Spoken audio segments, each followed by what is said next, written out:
Hi everyone, ये है Devjit education hub और मैं हूं रमेश कुमार रंजन। मैं आप लोगों के लिए आज लेकर के आया हूं गणित का दो चर वाले रैखिक समीकरण युग्म के प्रश्नावली 3.5 के सवाल। तो देखिए, इसमें 4 का 2 नंबर तक मैंने पिछली वीडियो में बता दिया था। इसके बाद आपको 4 का 3.3 बताने जा रहा हूं। तो 4 के 3 में देखिए क्वेश्चन कह रहा है कि यश ने एक टेस्ट में 40 अंक अर्जित किए हैं। यश नाम का कोई विद्यार्थी है, उसने एक टेस्ट एग्जाम दिया है और उस टेस्ट एग्जाम में कितना अंक अर्जित किया है? तो 40 अंक। कब? तो जब उसे प्रत्येक सही उत्तर पर 3 अंक मिले हों और अशुद्ध उत्तर पर 1 अंक की कटौती की गई हो। कटौती मतलब नेगेटिव मार्किंग सिस्टम है। मान लीजिए कि कोई टेस्ट में 10 क्वेश्चन का जवाब देना होता है। यदि आप प्रत्येक क्वेश्चन पर सही जवाब देते हैं तो आपको 2 नंबर मिलता है, और यदि जितने जवाब आपके गलत होंगे, यदि उसमें से मैं कहूं कि 1 नंबर काट लिया जाएगा, और कोई विद्यार्थी 8 क्वेश्चन का सही जवाब देता है और 2 क्वेश्चन का गलत जवाब देता है, तो उसे सही प्रश्न के जवाब के लिए अर्थात सही जवाब के लिए उसे 8 दूना 16 अंक मिलेंगे, जबकि 2 गलत जवाब के लिए 2 1 2 यानी कि 2 अंक काट लिए जाएंगे। तो 16 में 2 गया, कितना हो जाएगा? 14। तो उसी प्रकार से यहाँ भी समझना है आपको। करें कि यदि उसे सही उत्तर पर 4 अंक मिलते हो तथा अशुद्ध उत्तर पर 2 अंक कटते हो, तो यश जो है 50 अंक क्या करता है? अर्जित करता है। तो आपको पूछा गया है कि टेस्ट में कितने प्रश्न थे। ये बताइए कि टेस्ट में कितने प्रश्न होंगे? एक सही जवाब वाला प्रश्न और एक गलत जवाब वाला प्रश्न, अर्थात अशुद्ध उत्तर वाला प्रश्न। तो 2 तरह के प्रश्न यहाँ पर है। हमें नहीं पता कि कितने प्रश्न हैं, लेकिन हम चूंकि यहाँ पे नंबर जो है शुद्ध उत्तर और अशुद्ध उत्तर वाले प्रश्न पर दिया जा रहा है, तो हमें भी क्या करना है? इसी को मान लेना है, ठीक ना। तो यहाँ पे हम लोग लिखेंगे कि माना कि सही उत्तर वाले प्रश्नों की संख्या, सही उत्तर वाले प्रश्नों की संख्या। बहुत ही मज़ेदार टॉपिक है और बहुत ही अच्छा क्वेश्चन भी है ये। एकदम पूरा वीडियो को देखेंगे। तथा गलत उत्तर वाले प्रश्नों की संख्या बराबर कितना? y। और यदि मैं इसीलिए कहूँ कि कुल प्रश्नों की संख्या, तो कुल प्रश्नों की संख्या निकालने के लिए क्या करेंगे? दोनों को जोड़ देंगे, अर्थात क्या हो जाएगा? x + y। अब आते हैं इसीलिए प्रश्नानुसार, ठीक ना।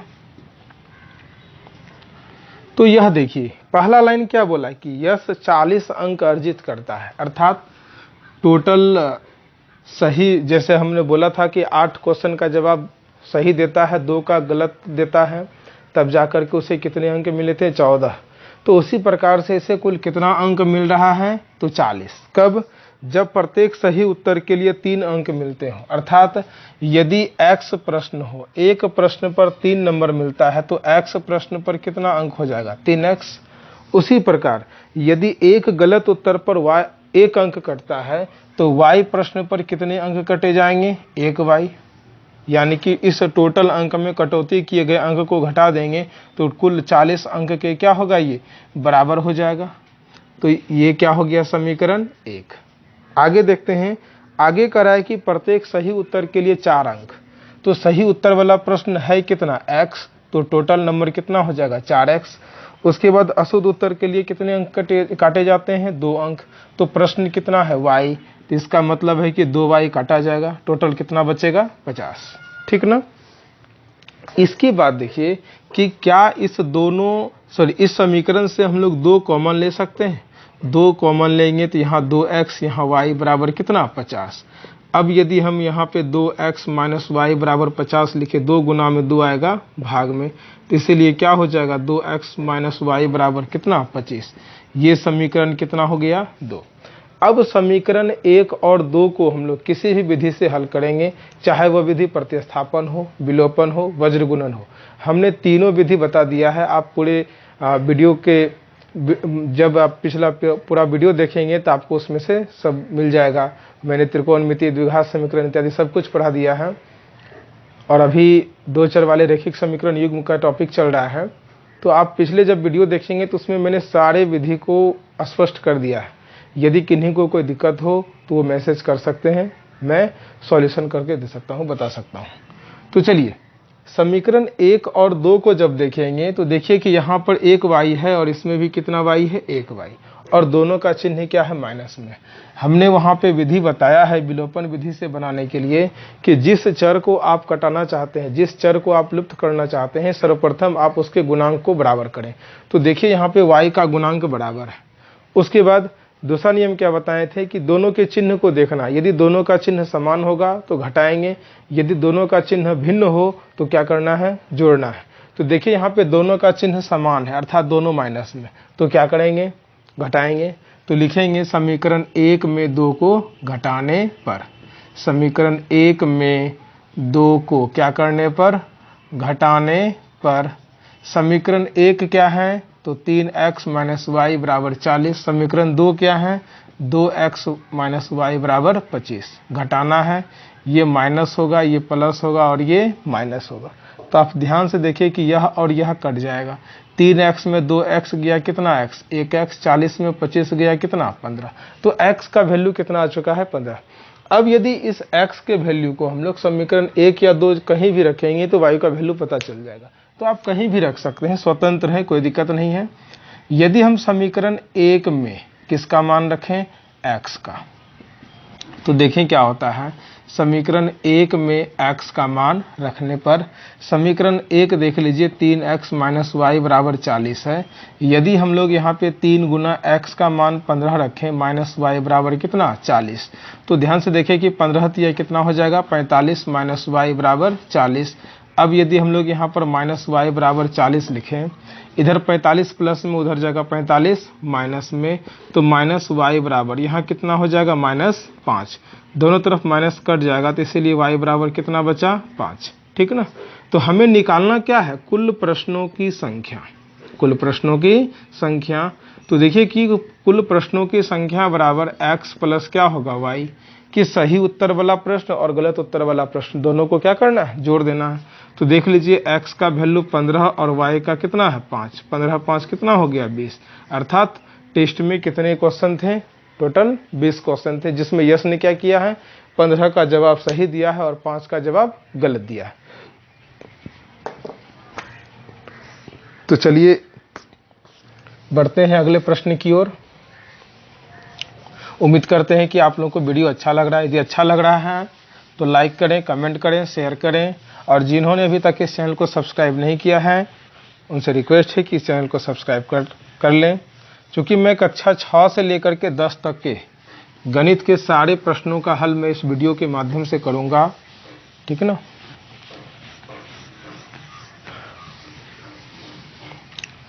इसलिए आप लोग इस चैनल को सब्सक्राइब कर लें। चलिए देखिए, 4 नंबर का प्रश्न कहता है कि कोई एक राजमार्ग है। क्या है, एक राजमार्ग, अर्थात स्टेट हाईवे है कोई एक, यानी कि कोई एक हाईवे है। और देखिए कह रहा है कि इस राजमार्ग पर 2 स्थान है, ए और बी। मान लेते हैं कि यह एक राजमार्ग है, ठीक ना, यह ए रहा और यहाँ क्या रहा, बी, और इसके बीच की दूरी कितनी किलोमीटर है, तो इसके बीच की दूरी है 100 किलोमीटर। कोई दिक्कत। फिर देखिए कह रहा है कि एक कार ए से तथा दूसरी कार बी से एक ही समय चलना प्रारंभ करती है।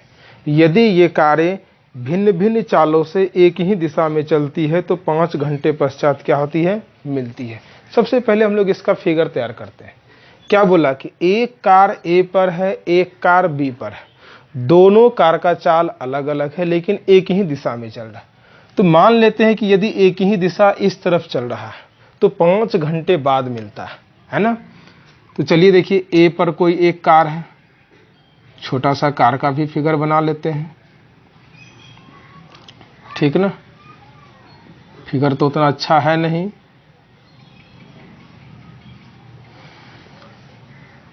हम लोग क्या करते हैं कि इस कार का चाल को मान लेते हैं x किलोमीटर प्रति घंटा, इसकी चाल को y किलोमीटर प्रति घंटा। मान लीजिए कि 5 घंटे के बाद इस C बिंदु पर पहुंचेगा।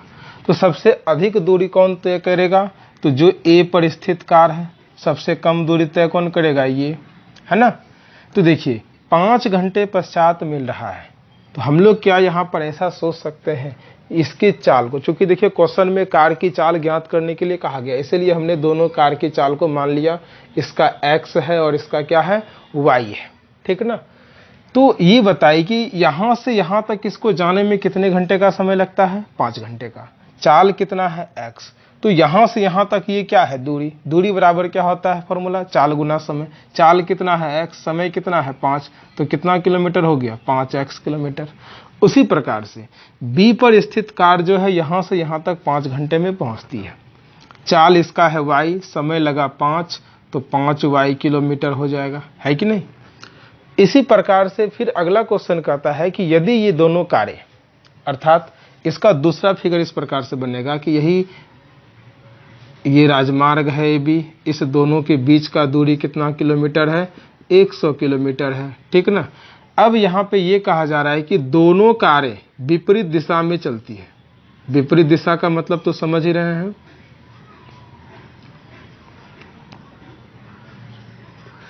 विपरीत दिशा मतलब एक दूसरे के जस्ट अपोजिट डायरेक्शन में चल रहा हम, है ना, यानी कि ये इधर जा रहा है और ये इधर जा रहा है। तो दोनों क्या करता है, 1 घंटे के पश्चात मिलता है। इसका चाल कितना है, x किलोमीटर प्रति घंटा, इसका चाल कितना है, y किलोमीटर प्रति घंटा। मान लीजिए कि 1 घंटा के बाद दोनों कार यहाँ मिलता है, तो इस कार द्वारा यहाँ से यहाँ तक आने में तय की गई दूरी कितना होगा। चूंकि चाल x है और समय यहाँ से यहाँ तक कितना लगता है, 1 घंटा लगता है, तो कितना हो जाएगा, x किलोमीटर। चूंकि x गुना 1 x ही होगा। उसी प्रकार से इसका भी तय की गई दूरी कितना किलोमीटर होगा, y किलोमीटर, ठीक ना। तो ध्यान से देखिए, इस क्वेश्चन को ध्यान से समझते हैं कि 2 कार हैं, दोनों A और B बिंदु पर स्थित हैं और A से B के बीच की दूरी कितना किलोमीटर है, 100 किलोमीटर। दोनों कार का चाल अलग अलग है, ठीक है ना। जब एक ही दिशा में चलता है तो यहाँ पर पहुँचता है 5 घंटा में, तो इस कार द्वारा तय की गई दूरी कितना होता है, 5x किलोमीटर, और इस कार द्वारा तय की गई दूरी कितना होता है, 5y किलोमीटर। जब दोनों कारें विपरीत दिशा में चलती है तो 1 घंटा पश्चात यहाँ पे मिलती है, तो इस कार द्वारा तय की गई दूरी x किलोमीटर, इस कार द्वारा तय की गई दूरी y किलोमीटर, ठीक ना। तो देखिए यहाँ पे लिखते हैं हम लोग कि माना कि A पर स्थित कार की चाल, A पर स्थित कार की चाल बराबर कितना, x किलोमीटर प्रति घंटा। फिर क्या है, B पर स्थित कार की चाल बराबर y किलोमीटर प्रति घंटा।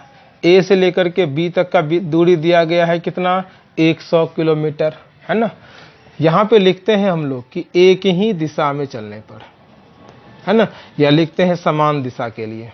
समान दिशा मतलब एक ही दिशा, है ना, समान दिशा के लिए आते हैं प्रश्न।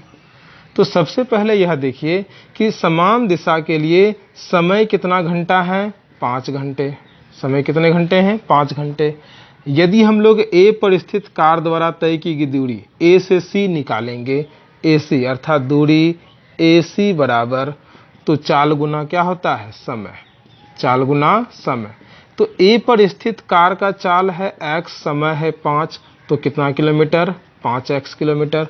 फिर यदि हम लोग दूरी क्या निकालें, BC, देख रहे हैं ना, दूरी B से लेकर के C, BC, तो इसके लिए भी चाल कितना है y, समय कितना 5, तो कितना किलोमीटर, 5y किलोमीटर। फिर लिखते हैं औस, चलिए यहाँ पे ठीक है लिख देते हैं असमान दिशा के लिए, नहीं तो रहने दीजिए, उसके लिए बाद में आते हैं। अब यह बताइए कि क्या हम लोग ऐसा सोच सकते हैं क्या कि यदि हम लोग AB में BC को ऐड करें तो टोटल क्या होगा, AC होगा। A से लेकर के B, AB में BC को जोड़ेंगे तो क्या होगा, AC होगा, ठीक है ना। AB कितना है 100, BC कितना है 5y, AC कितना है 5x, क्लियर है। अब यदि हम लोग 5y को उधर भेज दें तो क्या होगा, 5x माइनस 5y बराबर कितना, 100। 5 कॉमन ले लें तो क्या बचेगा, x माइनस y बराबर 100। 5 से कटेगा कई बार में, 20 बार में, तो इसीलिए x माइनस वाई बराबर कितना 20। ये समीकरण कितना हो जाता है 1। ठीक है, अब अगला लाइन देखते हैं हम लोग। इस फिगर के लिए आते हैं असमान दिशा के लिए। असमान दिशा के लिए, असमान दिशा के लिए जब आएंगे तो समय कितना घंटा है 1 घंटा है, ठीक ना। और जब हम लोग दूरी निकालेंगे ए से लेकर के सी, ए से लेकर के सी, ए सी बराबर चाल गुना समय। चाल कितना है इसका x गुना 1, कितना किलोमीटर होगा x किलोमीटर। उसके बाद दूरी b से लेकर के c, इसके लिए BC बराबर y गुना 1 बराबर कितना किलोमीटर y किलोमीटर। अब यहाँ पे यह सोच सकते हैं हम लोग कि a से लेकर के c AC और b से लेकर के c BC, यह जो है पूरा AB के क्या होगा बराबर होगा, ठीक ना। तो हम लोग यहाँ लिख सकते हैं AC प्लस BC बराबर टोटल क्या होगा AB। AC है x, BC है y बराबर कितना 100। ये समीकरण कितना हो जाता है 2। अब 1 और 2 को हल करके हम लोगों को क्या करना है कि दोनों कार के चाल का मान ज्ञात करना है। तो ध्यान पूर्वक देखेंगे, बहुत सटीक तरीका है और बहुत ही आसान है। यहाँ पर देखिए कि y अकेला है माइनस में है, यहाँ देखिए y अकेला है प्लस में है, अर्थात दोनों का गुणांक बराबर है, लेकिन चिन्ह क्या है अलग अलग है। जब चिन्ह अलग रहे तो क्या करते हैं दोनों समीकरण को जोड़ देते हैं, अर्थात समीकरण 1 तथा 2 को क्या करने पर जोड़ने पर। तो समीकरण 1 क्या है x माइनस वाई बराबर 20, समीकरण 2 है x प्लस वाई बराबर 100। जोड़ेंगे तो 2x बराबर कितना होगा 120, 2 से कटेगा 60 बार में, तो इसीलिए x बराबर कितना हो गया 60। अब इस x का वैल्यू या तो 1 में या तो 2 में कहीं भी रख दीजिए, y का वैल्यू आ जाएगा। यदि हम लोग समीकरण क्या करें 2 में x का मान रख दें, x का मान रखने पर, तो समीकरण 2 क्या है x प्लस वाई बराबर 100, x का मान 60 जोड़ y बराबर कितना 100। अब यदि y बराबर लिखेंगे 100, 60 प्लस में 60 जाएगा उधर माइनस में, तो इसीलिए y बराबर 100 में 60 गया कितना 40। तो देख सकते हैं आप कि दोनों कार का चाल जो है मान ज्ञात हो चुका है। तो हम लोग यहाँ लिख सकते हैं कि इसीलिए A पर स्थित कार की चाल, A पर स्थित कार की चाल बराबर x बराबर कितना किलोमीटर प्रति घंटा 60 किलोमीटर प्रति घंटा, तथा B पर स्थित कार की चाल बराबर y बराबर 40 किलोमीटर प्रति घंटा। ये हो जाएगा इसका आंसर, ठीक ना। तो चलिए 3.5 का लास्ट क्वेश्चन देखते हैं, 5 नंबर।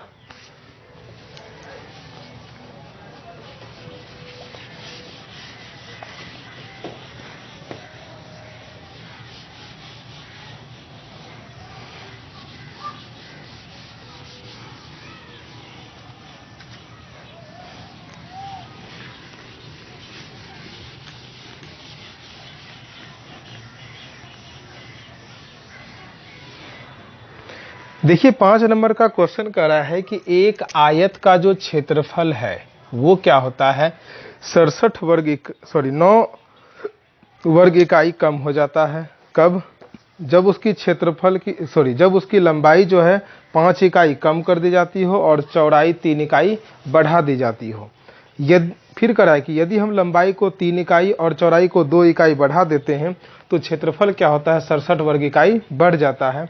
तो हमें आयत की क्या ज्ञात करना है विमाएँ ज्ञात करना है, अर्थात आयत की लंबाई और चौड़ाई हमें क्या करना है ज्ञात करना है। तो देखिए इसमें वही हम लोगों को क्या करना है मान लेना है कि माना कि आयत की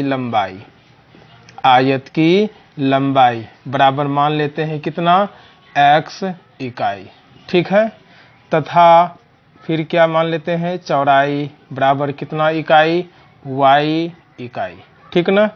तो इसीलिए बताइए कि इसीलिए आयत का जो क्षेत्रफल होगा वो क्या होता है लंबाई गुना चौड़ाई। क्लियर है?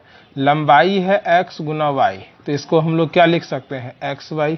आते हैं इसके आगे प्रश्नानुसार क्या बोल रहा है कि कोई आयत का क्षेत्रफल क्या होता है, 9 वर्ग इकाई कम हो जाता है। मतलब क्षेत्रफल है अभी एक्स वाई, 9 घट जाता है। कब? जब लंबाई में 5 इकाई कम कर दें। लंबाई है कितना एक्स, जब इसमें 5 कम कर दें, ठीक ना। और चौड़ाई क्या करे, 3 इकाई बढ़ा दे। चौड़ाई है कितना वाई, 3 बढ़ाने बोला, बढ़ा दिए। अब यदि ऐसी परिस्थिति में लंबाई को चौड़ाई से गुना करेंगे तो जो रियल क्षेत्रफल है वो उससे क्या होगा, 9 कम हो जाएगा, ठीक ना। अब यहाँ पे हम लोग गुना करते हैं, x को y से गुना करेंगे तो क्या होगा एक्स वाई, x से 3 को 3x, -5 से y को -5y और -5 से +3 को -15, ठीक ना। बराबर क्या है एक्स वाई -9। देखिए एक्स वाई इधर भी प्लस में उधर भी प्लस में, तो ये क्या होगा, कट जाएगा। तो बचा क्या, 3x - y बराबर -9, -15 उधर गया +15, तो इसीलिए क्या हो जाएगा 3x - 5y बराबर 15 में 9 घटेगा कितना, 6। ये हो जाएगा समीकरण 1। फिर क्या बोल रहा है कि यदि हम लंबाई और चौड़ाई को क्या करें, बढ़ा दें। कितना कितना, तो लंबाई को 3 बढ़ाना है, लंबाई 3 इकाई बढ़ा दिए और चौड़ाई क्या कर रहे हैं, 2 इकाई बढ़ा रहे हैं। तब जो रियल क्षेत्रफल होगा उससे 67 वर्ग इकाई क्या होता है, बढ़ जाता है, अर्थात अधिक हो जाता है। तो जोड़ देंगे, ठीक ना। अब देखिए यहाँ गुना करते हैं, x को y से गुना करेंगे तो क्या होगा एक्स वाई, x से 2 को गुना करेंगे कितना होगा 2x, 3 से y को गुना करेंगे कितना होगा 3y, 3 से 6 को गुना करेंगे 6। तो क्या बचा एक्स वाई प्लस 67, ठीक है। देखिए एक्स वाई कट गया तो क्या बचा 2x प्लस 3y बराबर 67, 6 प्लस में 6 जाएगा माइनस में, तो इसीलिए क्या बचा 2x प्लस 3y बराबर 67 में 6 गया 61। ये समीकरण कितना हो गया 2। तो देखिए कि अब हमें क्या करना है, इस दोनों समीकरण को हल करना है और हल करके x और y का मान क्या करना है, निकालना है। आप एक चीज देखिए कि यहाँ पर y का चिन्ह माइनस है, यहाँ प्लस है, तो समीकरण को जोड़ने में अच्छा रहता है। लेकिन जोड़ेंगे कब, जब दोनों का गुणांक बराबर हो। इसका गुणांक 5 है, इसका गुणांक 3 है, तो जस्ट उल्टा कर देंगे, उसको 3 से और इसको 5 से गुना कर देंगे, ठीक ना। तो यहाँ लिखेंगे कि समीकरण 1 को किससे 3 से तथा 2 को किससे 5 से, 2 को 5 से गुना करके क्या करने पर, जोड़ने पर। बहुत ही आसान तरीका है ना। वीडियो पे कंटिन्यू रहेंगे। तो देखिए 3 से जब गुना करेंगे तो 3 तिया 9x, 3 पचे 15y, 3 छके 18। 5 से गुना करेंगे तो 5 दूनी 10x, 5 तिया 15y, फिर 5 से गुना करेंगे 5 इकाई 5, 5 छके 30, ठीक है। तो देखिए यहाँ पे 15y माइनस में 15y प्लस में कट गया, 10x और 9x कितना x 19x, 305 में 18 जोड़ेंगे तो कितना होगा 323। अब यहाँ देखिए कि यदि हम लोग x बराबर लिखें 323/19, कटाते हैं 19 से, तो 19 से कहीं 19 एक बार में तो कटेगा ही। अब देखिए कि 32 में 19 जगह कितना बचेगा 13, 13 पे 3 यानी कि 133, 19 सत्ते 133, यानी कि x का वैल्यू कितना आ गया है 17। अब यदि हम लोग इस x के वैल्यू को समीकरण 1 या 2 कहीं भी रखेंगे तो y का वैल्यू क्या होगा पता चलेगा। तो रखते हैं x का मान कहीं भी रख सकते हैं, समीकरण 1 या 2 कहीं भी। यदि समीकरण 2 में रखें तो देखिए क्या होता है, समीकरण 2 में रखने पर समीकरण 2 क्या है, तो 2x प्लस 3y बराबर 61, 2 गुना x कितना है 17 प्लस 3y बराबर 61, ठीक ना। इसके आगे क्या करेंगे, 17 दूना 34 जोड़ कितना 3y बराबर 61। अब यदि 3y बराबर लिखेंगे 61 इधर पहले से है, 34 उधर जाएगा माइनस में।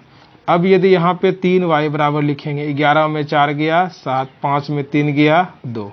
यदि y बराबर लिखेंगे तो 27, 3 गुना में 3 आएगा भाग में, इसीलिए y बराबर कितना हो जाएगा 9, ठीक ना। तो देखिए दोनों का मान पता चल चुका है, x का भी और y का भी।